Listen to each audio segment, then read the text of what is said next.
Would you not agree, though, that all prime ministers are, to some degree, influenced by their partner? He literally said that to start with. That's like the first thing.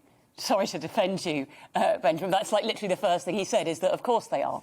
And of course people are influenced by everybody that's around them. I think it's hilarious that we're talking about, you know, the most powerful individual in the country. He has the freedom to access any advisor that he wants. He could call up, you know, any university professor. He could call up any of us. I'm sure anybody in the country, if Boris Johnson said, I really want your advice, I'm trying to come up with a policy, please give me some input. I think anybody in the country would be keen to put their views forward.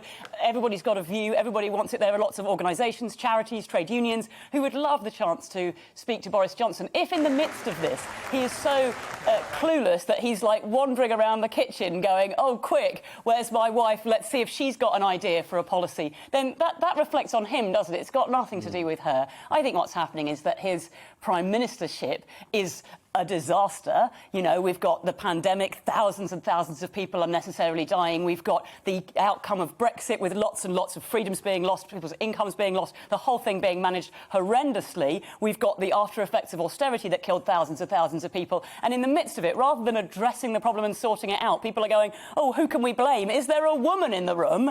And it's just hilarious. Okay, Here so is this a is disaster sexist to you. happening. I mean, and rather than addressing the disaster, we're trying to pin it on a woman. He doesn't have to do what she says, and he doesn't have to listen to her. OK, well, I guess a couple of things You I'd know. say is the public clearly don't think he's a disaster because he's well ahead in the opinion polls and has been for months. He's not past on end. 50%, so, but, you know. But, Benjamin, is Kate right that you're just looking for someone to blame because Boris, who you were expecting to be this great Conservative Prime Minister, has maybe let you down on certain fronts, and so you're trying to blame a woman rather than blame the big bloke himself? I actually really sympathise with what Kate's saying because I do think fundamentally the problem isn't Carrie, it's Boris, because if Boris wasn't so weak, Carrie wouldn't be able to have the influence that she has. But she is still, you know, going beyond her remit. She is not elected democratically. She doesn't have any office that she holds by the convention in this country, so she shouldn't be determining policy, she shouldn't be lobbying the press. But the fact that Boris allows her to do that,